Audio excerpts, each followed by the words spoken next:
ইয়া আইয়ুহাল্লাযীনা আমানুত্তাকুল্লাহ ওয়া কুনু মা'আস সাদিকিন। আল্লাহ তাআলা বলেন, হে ঈমানদারেরা, আমি আল্লাহকে তোমরা ভয় করো, এমনকি সত্যবাদী আল্লাহওয়ালা সিদ্দিকদের সহবতে তোমরা থাকো। কারণ আল্লাহওয়ালাদের সহবতে গেলে মানুষ আল্লাহওয়ালাদের কালারিং হয়ে যায়। আল্লাহর রাসূল হাদিস শরীফের ভিতরে বলেন, ক্বালান নবী সাল্লাল্লাহু আলাইহি ওয়াসাল্লাম, আল্লাহর নবী বলেন, আল মারউ মা মান আহাব্বা, যার সঙ্গে যার মহব্বত তার সঙ্গে তার কিয়ামত হাসর হবে। আমার আপনার নবী দুনিয়াতে আসার আগে জগৎটা ছিল জাহিলিয়াতের যুগ। এমন একটা অবস্থা ছিল, মানুষ অন্ধকারে হারিয়ে গিয়েছিল। যখন অন্ধকারে হাঁটাহাঁটি করত, মানুষ তরবারি হাতে নিয়ে হাঁটতে হতো। এমনকি দুইজন একত্রিত হলে তারা ঝগড়া করত। সকালবেলা দেখতো বাপ বেটা ঝগড়া করে এক একজনকে আঘাতপ্রাপ্ত করে ফেলেছে। এমনকি আমার রাসূল আসার পরে আল্লাহ পাকের ভয় দেখাইয়া সাহাবীদেরকে জান্নাতের সুসংবাদ দিয়া এমন সুন্দর করেছেন, সাহাবী কেরাম কালিমা পড়ে মুসলমান হয়েছে, এমনকি জান্নাতের সার্টিফিকেট নিয়ে আল্লাহর তৈরি জান্নাতি হয়ে গেছে। যেমন হযরত উমর রাদিয়াল্লাহু তাআলা আনহু একদিন মরুভূমিতে চলে গেলেন। একজন রাখাল বকরি ভেড়া চড়াইতেছেন। হযরত উমর তখন ডাক দিয়ে বলে, রে রাখাল, আমার প্রচন্ড খিদা পেয়েছি, আমার বড় খিদা লাগছে, তোমার একটা ছাগলের দুধ দহন করে আমাকে দাও, আমি পান করি, তোমাকে তার বিনিময়ে দিব। রাখাল তখন উত্তর দিতেছেন, আপনি কি আপনাকে চিনি না? আপনার মাথার মধ্যে কি কোনো বুদ্ধি নাই নাকি? উমর রাদিয়াল্লাহু তাআলা আনহু কেমন একজন ব্যক্তি, যিনি মদিনার মধ্যে কেউ স্বপ্ন দেখলে হযরত উমর বলতে পারত। সেই যুবক কিন্তু উমররে চিনে না। খলিফাতুল মুসলিমিন হযরত উমর বলতেছে, রাখাল শোনো, তুমি যদি আমাকে দুধ দহন করে দাও, তোমার মালিক তো তোমার বাড়িতে, তোমার মালিক তোমাকে দেখবে না, আমি তোমাকে বিনিময়ে দিব। এমনি ডাক দিয়ে বলে, শুনেন, আমি যদি আপনাকে এই মুহূর্তে দুধ দহন করে পান করায় দেয়, আমার দুনিয়ার মালিক যদি না দেখে, আমার আসল মালিক আসমান ও জমিনের মালিক আল্লাহ পাক কিন্তু দেখতেছে। আল্লাহ পাক কিন্তু দেখতেছেন। আল্লাহ পাকের কাছ থেকে ছাড় পাওয়া যাবে না। এই জন্য ভাইয়ের আমার, আল্লাহ পাক কুরআনুল কারীমের ভিতরে বলেন, ইয়া আইয়ুহাল্লাযীনা আমানুত্তাকুল্লাহ, আল্লাহ পাক বলেন, হে ঈমানদারেরা, আমি আল্লাহকে তোমরা ভয় করো, ওয়া কুনু মা'আস সাদিকিন, সৎ ব্যক্তি আল্লাহওয়ালাদের সহবতে তোমরা থাকো। এই যে দেখেন, নবীজির সহবতি থেকে সাহাবী কেরাম কেমন হয়ে গেছে, সুন্দর সমাজওয়ালা মানুষ হয়ে গেছে। আল্লাহর রাসূলের নসিহত পায়া, নবীজির চোয়া পায়া, নবীজির আদেশ পায়া সাহাবী কেরাম এমন সুন্দর স্বভাবে পরিণত হয়ে গেছে। নবী আসার আগে এমন একটা যুগ ছিল, দাহিয়াতুল কালবি নামে একজন সাহাবী নবীজির কাছে আইসা কাঁদতেছেন। আল্লাহর রাসূল বলে, দাহিয়া কান্দো কেন? নবীজিকে তখন ডেকে বলে, নবী গো, আমার কান্নার কারণ আমি এত বড় পাপ করেছি, আল্লাহ আমাকে মনে হয় ক্ষমা করবে না। বলতেছি, তুমি কি অপরাধ করেছ? ডাক দিয়ে বলতেছি, নবী গো, আমি একটা দুইটা নয়, আমি 7টা কন্যাকে আমি জীবিত দাফন করে দিয়েছি। আল্লাহর রাসূল কি বলতেছেন, নবী, আমার 6টা কন্যাকে আমি দাফন করেছি গো নবী, আমার দিলে তেমন ধাক্কা লাগে নাই। আমি লাস্ট যেই মেয়েটা আমি দাফন করেছি, সেই মেয়েটা মাত্র বয়স 6 মাস। আল্লাহর রাসূলকে বলেন, নবী, 6 মাসের বাচ্চাটাকে নিয়ে আমি মরুভূমির প্রান্তরে আমি নিয়ে, এক হাতে আমার বাচ্চা, আর এক হাত দিয়ে আমি বালু সরাইয়া আমার ছোট্ট বাচ্চাটাকে আমি যখন বালুর নিচে দিয়ে দিলাম, ওই সময় গো নবী আমার কন্যা আমার শাহাদাত আঙ্গুলটা ধরে রাইকা ছাপ দিয়া ধরে রাখছিল, আমার কন্যাটা আমার হাতটা ছাড়ে না। তার অর্থ আমার মনে হয় আমার মেয়েটা অবশিশু কিছু বলতে পারে না, আমার মেয়েটা মনে হয় বলতেছিল, বাবা আমি দুনিয়াতে বাঁচতে চাই, আমাকে তুমি দাফন করে চলে যেও না। আল্লাহর রাসূল বলতেছে, দাহিয়া তোমার দিলে কি তিল পরিমাণ মানুষত্ব বলতে কিছু ছিল না? আল্লাহ রাসূলকে তখন ডেকে বলে, নবী গো হক আর বাতিলের মধ্যে কোনো পার্থক্য ছিল না, কিছু বুঝতাম না। আল্লাহর রাসূলকে বলেন, নবী গো এই কষ্টটা আমার দিল থেকে দূর হয় না, আল্লাহ মনে হয় আমাকে মাপ দিবে না। দেখেন কেমন অত্যাচার আর অনাচার জীবন কাটাইতেন, নিজের কন্যা হলে জীবিত দাফন করে দিতেন। নবীর সোহবতে যায়া আলু পায়া এমন হয়ে গেছি, সাহাবী কেরাম এমন দামি হয়ে গেছি, সেই সাহাবীদের জন্য জাহান্নামের আগুন হারাম হয়ে গেছি। দেখেন দাহিয়া কি বলতেছে, দাহিয়া শোনো, তুমি যেই কাজ করেছিলা তখন তো তুমি ছিলা কাফের, এখন তুমি মুসলমান হয়েছো, আল্লাহ পাক তোমার জিন্দেগির গুনাহ মাফ করে দিছে। তাহলে সৎ ব্যক্তির সহবতে গেলে মানুষ অটোমেটিক পরিবর্তন হয়ে যায়। যেমন আপনাদেরকে একটা উদাহরণ দিই শুনেন। ধরেন নরসিংদী আপনার একজন বন্ধু আছে, কথাটা সবাই খেয়াল করবেন। এমনকি সিলেট এলাকায় একজন বন্ধু আছে, আপনি সিলেটের বন্ধুর কাছে গেলেন, এমনকি নরসিংদীর বন্ধুর কাছে গেলেন। নরসিংদী বন্ধু আপনাকে নিয়ে হাঁটাহাঁটি করে, নামাজের আজান হয় মসজিদে যায় না, মসজিদে আজান হয় মসজিদে যায় না, নামাজ পড়ে না, গান শুনে বিভিন্ন নাটকের মধ্যে উপস্থিত হয়। আপনার বন্ধুর বাড়িতে আপনি গেছেন, তার সাথে নাটকে গেলেন, এমনকি আপনার বন্ধু নামাজ পড়ে নাই, এশারের আজান দিল, মাগরিবের আজান দিল, এমনকি এশারের আজান দিল, ফজরের আজান হলো, মসজিদে যায় নাই, আপনি বাড়িতে চলে আসছেন। কিছুদিন পরে আবার আপনি সিলেটের বন্ধুর কাছে আপনি গেলেন, সিলেটের বন্ধুর সাথে আপনি 2 দিন থাকলেন। বন্ধু আজান শুনিয়া মসজিদে যায়, এমনকি বন্ধু আজান শুনিয়া নামাজের স্থানে চলে যায়, গান শুনে না, আপনাকে নামাজের কথা বলে। দেখবেন সৎ সঙ্গে সৎবাস, অসৎ সঙ্গে সর্বনাশ। আল্লাহ পাক যে বলছেন ওয়াকুনু মা'আস সাদিকিন, আল্লাহ পাক বলেন সৎ লোক সিদ্দিক আল্লাহওয়ালাদের সোহবতে থাকো।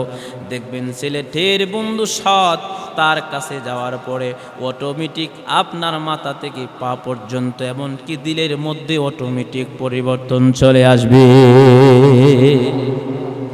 এই জন্যে আল্লাহওয়ালাদের সোহবতে যাওয়ার দরকার। যেমন আমাদের দেওবন্দের একজন আলেম ছিলেন, তার নাম হলো আল্লামা আনোয়ার শাহ কাশ্মীরি রহমতুল্লাহ আলাইহি। তিনি এমন একজন বুজুর্গ ছিলেন, এমন মেধাবী একজন ব্যক্তি ছিলেন আল্লামা আনোয়ার শাহ কাশ্মীরি। ভাইয়েরা আমার বাবাজিরা মনোযোগ দিয়ে শুনেন, আল্লামা আনোয়ার শাহ কাশ্মীরি রহমতুল্লাহ আলাইহি তিনি যখন কোনো কিতাব উল্টায়া দেখতেন, একবার দেখলে তার 40 বছর পর্যন্ত তার মুখস্থ থাকতেন। বুজুর্গদের পাওয়ার যে কত, এমনকি ইলমওয়ালা ব্যক্তিদের পাওয়ার কত, তাদের সম্পর্ক মহান আল্লাহ পাকের সাথে। কারণ ইন্নাল উলামা ওয়ারাসাতুল আম্বিয়া, আল্লাহর রাসূল বলেন আলেম উলামারা হচ্ছে নবীদের ওয়ারিস, আল্লাহর রাসূলের ওয়ারিস। সুবহানাল্লাহ। একজন আলেমকে মহব্বত করা, আল্লাহর রাসূলকে মহব্বত করা, যেমন এখন তো আর রাসূল পাওয়া যাবে না, রাসূল পাওয়া যাবে না, এই জন্য আল্লাহর রাসূলকে যেমন মহব্বত করলে, একজন আলেম ইলমওয়ালা হাফেজ কোরআন আলেমকে মহব্বত করলে যেমন, আল্লাহর রাসূলকে মহব্বত করলে এমন। সুবহানাল্লাহ। এই জন্যে আলেম উলামাদের সাথে আমরা সম্পর্ক রাখব। আল্লামা আনোয়ার শাহ কাশ্মীরি রহমতুল্লাহ আলাইহি তিনি এমন বুজুর্গ ছিলেন, তিনি একদিন রাস্তা দিয়ে হাঁটতেছেন, তার খাদেম তার সাথে হাঁটতেছে। এক মুহূর্তে আল্লামা আনোয়ার শাহ কাশ্মীরি রহমতুল্লাহ আলাইহি তিনি সামনের দিকে তাকাইয়া চোখের পানি ছেড়ে দিয়া কান্না করতেছেন। খাদেম ডেকে বলতেছে, ওগো হুজুর আপনি কান্দেন কেন? ডাক দিয়ে বলতেছে, আমার কান্নার কারণ হলো এই যে দেখো আমার চোখের সামনে একজন হিন্দু ব্যক্তি, চেহারাটা কত সুন্দর, চোখগুলো কত সুন্দর, তার দেহটা কত সুন্দর দেখা যায়, আল্লাহ কত সুন্দর করে বানাইছেন। দেখেন আলেম উলামাদের কথার কত বরকত। আল্লাহ পাকের পেয়ারা বান্দা যারা, তাদের সম্পর্ক মহান আল্লাহ পাকের সাথে। আল্লামা আনোয়ার শাহ কাশ্মীরি রহমতুল্লাহ আলাইহি তিনি বলতেছেন, দেখো ওই হিন্দু ব্যক্তিটা এত সুন্দর হওয়ার পরেও আল্লাহর একটা সৃষ্টি জাহান্নামে যাবে, তার মহব্বতে আমি কান্না করতেছি। আল্লামা আনোয়ার শাহ কাশ্মীরি রহমতুল্লাহ আলাইহি কথা বলে তিনি দোয়া করছেন, হিন্দু ব্যক্তির চোখের মধ্যে তার চোখের ইশারা পড়ে গেল, তার মানে তার দুইটা চোখ হিন্দু ব্যক্তির চোখের মধ্যে পড়ে যাওয়ার পরে আল্লাহ পাক আলেমের বরকতে কি করেছে দেখেন। ওই হিন্দু ব্যক্তি আল্লামা আনোয়ার শাহ কাশ্মীরি রহমতুল্লাহ আলাইহির দরবারে আসছেন, সামনে আইসা বলতেছে, হুজুর আপনি আমাকে দেখা কি বলেছেন? আপনি কি জানি বলতেছেন? আল্লামা আনোয়ার শাহ কাশ্মীরি বলতেছেন, শোনো আমি এতক্ষণ বলেছিলাম তোমার চেহারাটা কত সুন্দর, তোমার মাথা থেকে পা পর্যন্ত আল্লাহ কত সুন্দর করে বানাইছেন, আমি তোমার মহব্বতে কাঁদতেছি। তুমি জাহান্নামের আগুনে জ্বলবা, তুমি মরে যাওয়ার পরে তুমি দুনিয়াতে আগুনে জ্বলবা, এমনকি চিরদিনের জন্য তুমি আগুনে পড়ে যাবা। আল্লাহ পাক এই কথা বলার পরে হিন্দু ব্যক্তি কাঁদতেছে আর বলতেছে, হুজুর আর দেরি করতে চায় না, আমি এই যে আপনার হাত ধরলাম, আপনার হাতে হাত রেখে আমি এক্ষুনি কালিমা পড়ে মুসলমান হয়ে গেলাম। তো এই জন্য ভাই সৎ মানুষের সহবতে যাবেন। আজকে অসংখ্য মানুষ আছে ভাইয়েরা আমার, সূরা কেরাত শুদ্ধ করে পড়তে পারে না, এমনকি আল্লাহ পাকের কালাম পড়তে পারে না, নামাজের কায়দা কৌশল জানে না। আপনাদের কাছে আহ্বান, শরমের কোনো কিছু নাই, আলেমদের সহবতে যাবেন, এমনকি আপনার এলাকার ইমাম সাহেবের কাছে যাবেন, মুয়াজ্জিন সাহেবের কাছে যাবেন, এমনকি মাদ্রাসার হুজুরদের কাছে যাবেন। যদিও তাতে শরম লাগে, আপনি এলাকায় একটা ছাত্রকে আপনি আপনার ঘরে প্রাইভেটের জন্য নিজে পড়বেন, স্ত্রী পড়বে, এমনকি আপনার সন্তানেরা পড়বে, দেখবেন ইহকাল আর পরকাল আপনি শিখতে পারলে আল্লাহর কাছে দামি হয়ে যাবে। এই জন্য আল্লাহ বলেন, ইয়া আইয়ুহাল্লাযীনা আমানুত্তাকুল্লাহা ওয়া কুনু মা'আস সাদিকিন। আল্লাহ পাকের রাসূল সাহাবীদেরকে কত পরিবর্তন করেছেন। দেখেন সাহাবীরা আল্লাহকে কত ভয় পাইতো, এমনকি আল্লাহর ভয় দিলে কেমন ছিল।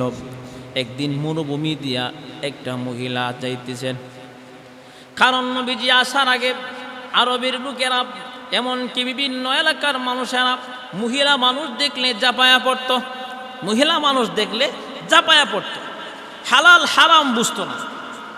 ওই মহিলা মানুষ বহুদিন পরে নবী দুনিয়াতে আসার পরে যখন মহিলা যাইতেছেন মরুভূমি দিয়া, আল্লাহর রাসূলের একজন পেয়ারা সাহাবী ডাক দিয়ে বলতেছেন, মাগো আপনি কোথায় যাবেন? নবী আসার আগে জাপায়া পড়তো, আর এখন গিয়া বলতেছে, মাগো আপনি কোথায় যাবেন গো মা? মহিলা তখন দেখি বলে, আপনার বাড়ি কোথায়? এই এলাকায় নাকি অন্য এলাকায়? বলতেছে আমার বাড়ি আরব দেশে। বলতেছে আরবের লোকেরা আগে মহিলা মানুষ দেখলে জাপায়া পড়তো। এমনি যুবকটা তখন দেখি বলেন, মাগো ভয় নাই, কোনো চিন্তা নাই, কোনো পেরেশানি নাই, আপনি কোথায় যাবেন চলেন, আপনার গন্তব্যে আমি পৌঁছে দিয়ে আসি গো মা। মহিলা তখন ডাক দিয়ে বলেন, আপনার চরিত্র কি সব সময় ভালো ছিল নাকি পরিবর্তন হয়েছে? এমনি সেই যুবকটা খান্দার ডেকে বলেন, এতদিন হক আর বাতিল চিন্তাম না গো, এমনকি অন্ধপতি ছিলাম, দিনের নবী দুনিয়াতে আসছি, দিনের নবীর সহবতে গেলাম, নবীজিকে দেখা কালিমা পড়ে মুসলমান হলাম। দিনের নবী বলেছেন, আল্লাহ পাক কোরআনে বলছেন, ইয়া আইয়ুহাল্লাযীনা আমানুত্তাকুল্লাহ, আল্লাহ পাকের ভয় দিলে ঢুকানোর জন্য, আল্লাহ পাককে ভয় করার জন্য আল্লাহর রাসূল আমাদেরকে শিক্ষা দিয়েছেন। এই মরুভূমিতে যদি আমরা অপরাধ করি, যে কোনো স্থানে আমরা গুনাহ করি, এই দুনিয়ার কেউ না দেখলে আল্লাহ পাক দেখেন। এমনকি গুনাহ করলে জাহান্নামে যেতে হবে, আগে থেকে আমরা অপরাধ করেছি, কিন্তু এখন আল্লাহর রাসূলের কাছ থেকে শিক্ষা গ্রহণ করেছি, তওবা করে জীবনের তরে আমরা গুনাহ ছেড়ে দিয়েছি। তাহলে আল্লাহর রাসূলের সহবতে যায় সাহাবায়ে কেরাম ভালো হয়ে গেছে। যেমন দেখেন হযরত ওমর রাদিয়াল্লাহু তাআলা আনহু কেমন দামি হয়। মদিনাতুল মুনাওয়ারায় কেউ যদি স্বপ্ন দেখতো, হযরত ওমর বলতে পারত সুবহানাল্লাহ, জোরে বলেন। কেউ স্বপ্ন দেখলে হযরত ওমর বলে ফেলাইতো। তো তার এত পাওয়ার কেমন করে হয়। আল্লাহর রাসূল জান্নাতের ভিতরে ভ্রমণ করতে গেলেন, নবীজি দেখতেছেন একটা সুন্দর বালাকানা। নবীজি হযরত জিবরাইলকে ডেকে বলে, জিবরাইল, এই সুন্দর বালাকানা কার জন্য? এমনি জিবরাইল বলেন, ওগো নবী, একজন যুবকের জন্য। আল্লাহর নবী তখন বলেন, জিবরাইল, যুবকের নাম কি? বলতেছে আরবীর জন্য। একজন আরবীর জন্য, একজন যুবকের জন্য। ও জিবরাইল, নাম বলো না কেন? হযরত জিবরাইল তখন ডেকে বলে, নবী গো, এই যে সুন্দর বালাকানা আল্লাহ বানাইছেন আপনার প্রিয় সাহাবী হযরত ওমরের জন্য। তার মানে যে ওমর নবীজির মাথা মোবারক কাটার জন্য রওনা করেছিলেন কুলা তরবারি হাতে নিয়ে, সেই ওমরের জন্য দুনিয়া থেকে যাওয়ার আগে আল্লাহ জান্নাত বানায় রাখছে। আবু জাহেল ঘোষণা করে দিল, কে আসরে মুহাম্মদের মাথা কাইটা আনতে পারবা? এই সমস্ত কাফেরদের ভিতরে হযরত ওমর যুবক মানুষ, তিনি দাঁড়ায় গেছে। তখনও কিন্তু তিনি কালিমা পড়ে মুসলমান হয় নাই। ওমর রাদিয়াল্লাহু তাআলা আনহু হাতের মধ্যে তরবারি নিয়ে বলতেছেন, আমি পারবো। আবু জাহেল বলতেছেন, কেউ যদি মুহাম্মদের মাথাটা কাইটা আমাদের কাছে আনতে পারো, তাহলে 100 লাল ওট তোমাকে উপহার দিয়ে দিব। নাউযুবিল্লাহি মিন যালিম, কি প্রস্তাব দিচ্ছে। ওমর রাদিয়াল্লাহু তাআলা আনহু যখন দাঁড়ায় গেলেন, আবু জাহেল ডাক দিয়ে বলতেছে, তুমি পারবা, আমি জানি। ওমরকে ছাড়ে দিলেন, এই ওমর তুমি চলে যাও। ওমর যখন যাইতেছেন, অর্ধেক রাস্তা যাওয়ার পরে একজন সাহাবীর সাথে সাক্ষাৎ হয়ে গেছে। তার নাম হচ্ছে নাঈম ইবনে আব্দুল্লাহ রাদিয়াল্লাহু তাআলা আনহু। ওমর রাদিয়াল্লাহু তাআলা আনহুকে ডাক দিয়ে বলে, ওগো ওমর, আপনি কোথায় যান? তরবারি হাতে নিয়ে খোলা আকাশের নিচে দিয়ে আপনি কোথায় যান? বলতেছেন, আমি যাইতেছি আব্দুল্লাহর বেটা মুহাম্মদের মাথা কাটার জন্য। নাউযুবিল্লাহ, আব্দুল্লাহর বেটা মুহাম্মদের মাথা কাটার জন্য যাইতেছি। নাঈম ইবনে আব্দুল্লাহ রাদিয়াল্লাহু তাআলা আনহু ডাক দিয়ে বলেন, ওগো ওমর, আপনি তো যাইতেছেন মুহাম্মদের মাথা কাটার জন্য, আগে আপনার ঘরের খবর নেন। বলতেছে, আমার ঘরে কি হয়েছে? বলতেছে, আপনার বোন, আপনার ভগ্নিপতি, আপনার বোনের স্ত্রী, স্বামী, আপনার বোন, আপনার বোনের স্বামী দুজন কালিমা পড়ে মুসলমান হয়ে গেছে। কালিমা পড়ে মুসলমান হয়ে গেছে। ওমর এবার রাস্তা বের করছে, মিজাজ গরম। কারণ খলিফাতুল মুসলিমিন এমন একজন মিজাজি মানুষ ছিলেন, থাকি বলতো মিজাজি ওয়াহি, সুবহানাল্লাহ। হযরত ওমর রাদিয়াল্লাহু তাআলা আনহু এবার বোন যেই ঘরে তাকে দরজার সামনে আসেন, ওই ঘরের দরজার সামনে এসে আঘাত করতেছেন তরবারির উল্টা পিঠ দিয়া দরজাগুলো। ভিতর থেকে বলতেছেন, কে আপনি? বাহির থেকে বলতেছে, আমি হইলাম ওমর। এই কথা বলার পরে ভিতরে ছিলেন হযরত ওমরের বোন ফাতেমা, এমনকি বোনের স্বামী, তাদের সাথে আরেকজন সাহাবী ছিলেন। ওই সাহাবীর নাম হচ্ছে হযরত খাব্বাব রাদিয়াল্লাহু তাআলা আনহু। তিনি তারা দুইজনকে কোরআন শিখাইতেছিলেন। খাব্বাব রাদিয়াল্লাহু তাআলা আনহু এবার তিনি একটা চিফার ভিতরে লুকায় গেছেন। তিনি মনে মনে চিন্তা করে, হায় রে, আমাকে তো উমর ছাড়বে না, মেরে ফেলবে। কারণ বোন মারলে বোন হারা হয়ে যাবে, আর বোনের স্বামীকে মারলে বিধবা হয়ে যাবে বোন। তাই আমি পরের মানুষ, আমাকে মেরে ফেলবে। হযরত উমর রাদিয়াল্লাহু তাআলা আনহু বাহির থেকে আঘাত করতেছেন, তাড়াতাড়ি দরজাটা খুলো। দরজা যখন খুললেন, হযরত উমর ডাক দিয়ে বলতেছে, তোমরা কি পড়তেছিলা? তাড়াহুড়া করে আমাকে দেখা তোমরা কি লুকায় ফেলছো বলো। সুবহানাল্লাহ, সবাই জুড়ে বলেন। বলতেছে, আমাকে দেখা কি লুকাইছো? এমনি বোন ডাক দিয়ে বলতেছেন, ওগো ভাই, আপনাকে দিকে আমরা কোরআন পড়তেছিলাম, কোরআন আমরা লুকায় ফেলছি। খলিফাতুল মুসলিমিন হযরত ওমর বলতেছে, আমার হাতে দাও। এমনি ডাক দিয়ে বলতেছে, ভাই আপনি নাপাক, আপনি পবিত্র হয়ে আছেন। ওমর যখন পবিত্র হয়ে আছে, ভাইয়ান আমার সংক্ষিপ্ত বয়ান আপনাদের সামনে সংক্ষেপে বলতেছি। অন্য দিন যদি সুযোগ হয় তাহলে আপনাদের কাছে আমি বিস্তারিত বলবো, সময় শর্ট, তাই আপনারা গভীর মনোযোগ সংক্ষেপে বুঝে নেবেন। খলিফাতুল মুসলিমিন হযরত ওমর বলতেছে, আমার হাতে দাও। না না, দেওয়া যাবে না। কেন দেওয়া যাবে না? তো পবিত্র হয়ে ধরতে হবে কোরআনকে। হযরত ওমর চলে গেলেন পবিত্র হওয়ার জন্য। গোসল করে আসার পরে আবার যখন কোরআনটা ধরছেন, কোরআন তিলাওয়াত করে চোখের পানি ছেড়ে দিয়া কান্দে, আর ডাক দিয়ে বলতেছি, দেরি করো না, আমাকে এক করে নিয়ে যাও দিনের নবী মুহাম্মাদুর রাসূলুল্লাহ সাল্লাল্লাহু আলাইহি ওয়াসাল্লামের কাছে। সাহাবী কেরাম এই দিক দিয়ে উপস্থিতি রেডি আছেন, কারণ ওই সময় এমন বিল্ডিং ছিল না, ইটের বেড়া ছিল না। ওই সময় খেজুরের পাতা দিয়া ঘর বাঁধতেন, নরমাল ঘর বাইদা থাকতেন, তাই একটু একটু ফাঁক থাকতো। সাহাবে কেরাম তাহায় দেখে ওমর যাইতেছেন, তার বোন, এমনকি তার সাথে দুইজন সাহাবী, আল্লাহর নবীর সাহাবীরা চিন্তা করতেছেন, ওমর মনে হয় আমাদেরকে অথবা নবীজিকে আঘাত করার জন্য আসতেছে। যদি ওমর আঘাত করে তাইলে কিন্তু আমরাও ছাড়ব না।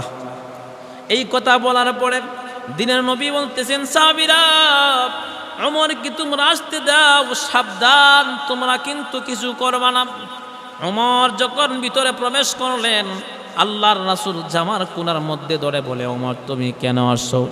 খলিফাতুল মুসলিমিন চোখের পানি ছেড়ে দিয়া কান্দি, কারণ আমার নবীর চেহারাটা এত সুন্দর ছিল, কাফের রাত দেখলে পাথরের দিল তাদের নরম হয়ে যেত। চাঁদের চেয়ে সুন্দর আমার, চাঁদের চেয়ে সুন্দর আমার প্রিয়ারা রাসূল, যার প্রেমেতে পাগল হইল বিশ্ব মানব কুল। যার প্রেমে সাহাবে কেরাম পাগল হয়েছিল, আজ পর্যন্ত পৃথিবীর মানুষ সহ সমস্ত মাখলুক নবীজির জন্য পাগল। সুবহানাল্লাহ। হযরত তোমার নবীকে দিঘা কানলে, নবী আমার ডেকে বলে, ওমর তুমি কান্দো কেন? আল্লাহর রাসূলকে বলতেছে, নবী গো, আমি আসছিলাম আপনার মাথা কাটার জন্য, আপনার পায়ের মধ্যে আমার মাথা দিলাম, আপনি আমাকে এক্ষুনি আর দেরি করতে চায় না, কালিমা পড়াইয়া মুসলমান বানায়া দে। ওমর যখন মুসলমান হয়েছিল, সাহাবী কেরাম নারে তাকবীর আল্লাহু আকবারের ধ্বনি যখন মেরেছিলেন, তখন সমস্ত কাফির মদিনার কাঁপতে আরম্ভ করেছিল। ওই দিন ওমর হাতের মধ্যে তরবার নিয়ে ডাক দিয়ে বলেছিলেন, এতদিন গোপনে ইসলাম প্রচার হয়েছে, আজকে থেকে প্রকাশ্য ইসলাম প্রচার হবে। সুবহানাল্লাহ।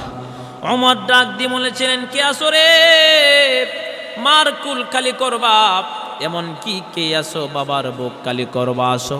আমি উমরের তরবারি থেকে কেউ রেহাই পাবা না। আজকে দেখে প্রকাশ্যে ইসলাম প্রচার হয়ে যাবে। সেই উমর এমন দামি হয়েছে কেমনে? নবীজির সহমতে যায়া, নবীজির আদেশ পায়া, নবীজির বাণী শুনে, এমনকি নবীজির নসিহত শুনিয়া দেখেন কেমন দামি ছিলেন, কেমন পাওয়ার আল্লাহ পাক দান করেছিলেন। মদিনাতুল মুনাওয়ারায় কেউ যদি স্বপ্ন দেখত, খলিফাতুল মুসলিমিন হযরত উমর জানতো। একদিন হযরত আলী ঘুমায় রইছে, আর মাত্র 4 থেকে 5 মিনিট কথা বলবো, কষ্ট করে একটু শুনবেন। হযরত উমর ঘুমায় রইছে, হযরত আলীও ঘুমায় রইছে। হযরত আলী স্বপ্নে পড়ে দেখতেছেন নবীজি নামাজ পড়াইছেন, নবী দুনিয়া থেকে চলে যাওয়ার পরে হযরত আলী স্বপ্ন দেখেন মদিনার মসজিদে নবী নাই, এমনকি নবী রওজাতে শুয়ে রইছে।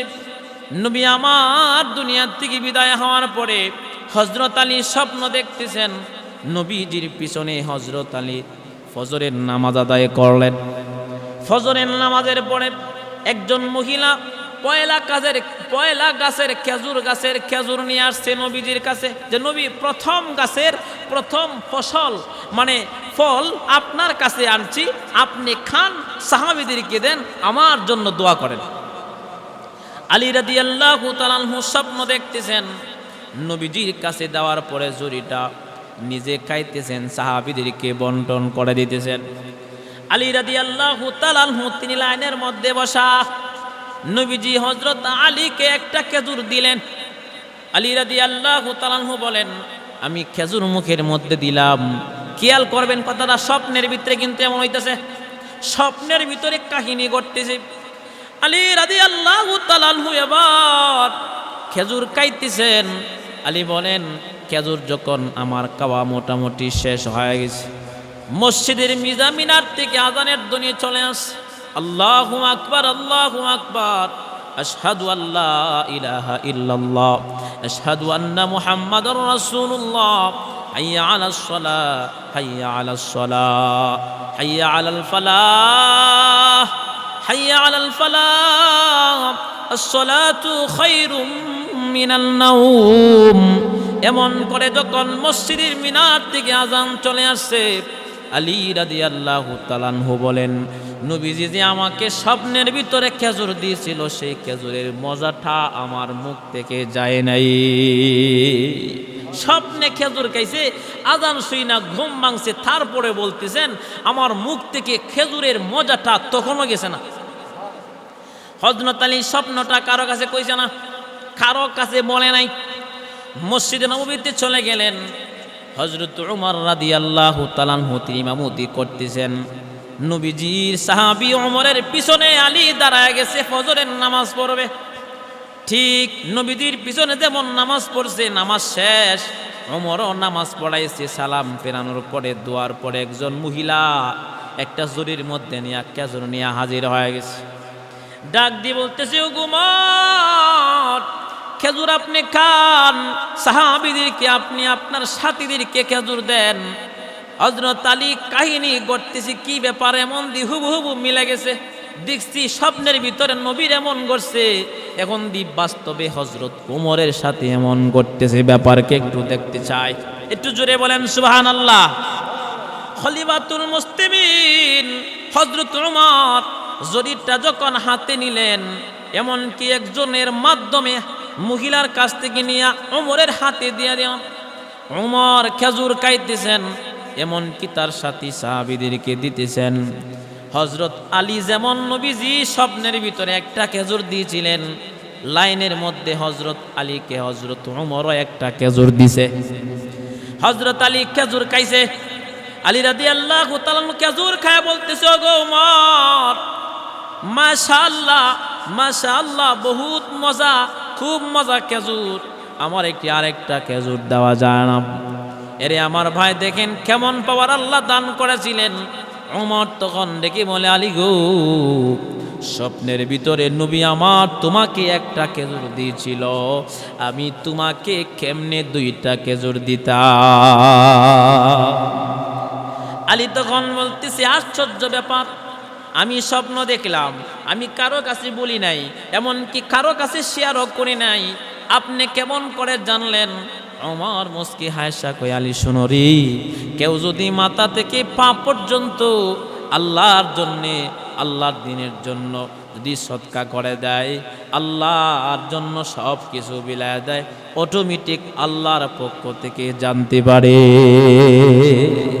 তো ভাই এই জন্যে আল্লাহ পাক বলেন, ইয়া আইয়ুহাল্লাযীনা আমানুত্তাকুল্লাহা ওয়া কুনু মা'আস সাদিকিন।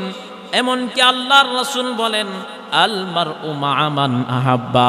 আল্লাহ পাক বলেন, হে ঈমানদারেরা, আমি আল্লাহকে তোমরা ভয় করো, এমনকি সত্যবাদী আল্লাহওয়ালাদের সহবতে থাকো। সৎ সঙ্গে সৎবাস, অসৎ সঙ্গে সর্বনাশ। নামাজি ব্যক্তির সাথে চলবেন, নামাজ আপনার মহব্বতের একটা জিনিস হয়ে যাবে। অসৎ ব্যক্তির সাথে চলবেন, আপনি অসৎ হওয়ার সম্ভাবনা আছে। কারণ একটা অসৎ বন্ধু একটা বিষাক্ত সাপের চাইতে আরো ভয়ঙ্কর। আল্লাহর রাসূল বলেন, আল মারউ মা'a মান আহাব্বা। যার সঙ্গে যার মহব্বত, তার সঙ্গে তার হাসর কিয়ামত হবে। এই জন্যে আলেম উলামাদের সাথে মহব্বত গড়ে তুলুন, এমনকি আলেম উলামাদেরকে ভালোবাসতে শিখুন, এমনকি আলেমদের সহবতে যান। আল্লাহ পাক আপনাদের জীবন পরিবর্তন করে দিবে। সুবহানাল্লাহ বলেন। আল্লাহ পাক আমাদের সকলকে আলেমদের সহবতে যে দিন শিখার তৌফিক দান করুক। জোরে বলেন আমিন।